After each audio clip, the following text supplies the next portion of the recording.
मतदार यादीतील घोळ सत्ताधारी पक्षाला मान्य आहे का? मतदार यादीतील घोळावरून रोहित पवारांनी ही टीका केली आहे। मतदार यादीतील घोळ कुणाच्या आशीर्वादाने होत आहेत? निवडणूक आयोग उत्तर देत नाही, सत्ताधाऱ्यांनी उत्तर द्यावं असं रोहित पवारांनी म्हटलंय। तर रोहित पवार यांनी काय ट्विट केलं हे ग्राफिक्सच्या माध्यमातून आपण बघूयात। विरोधी पक्षाच्या नेत्यांनी निवडणूक आयोगाच्या प्रतिनिधींना भेटून मतदार यादीतील घोळांची कुंडली मांडली,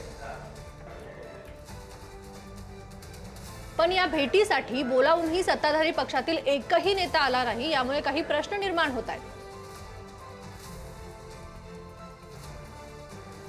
मतदार यादीतील हे घोळ सत्ताधारी पक्षाला मान्य आहेत का असा सवाल रोहित पवारांनी केलाय।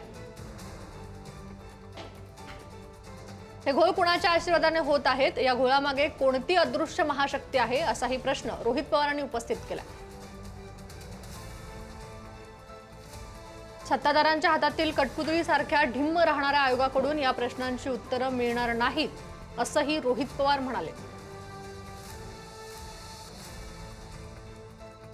पण किमान सत्ताधाऱ्यांनी तरी या प्रश्नांची उत्तरं जनतेला द्यावीत अशी अपेक्षा रोहित पवारांनी व्यक्त केली।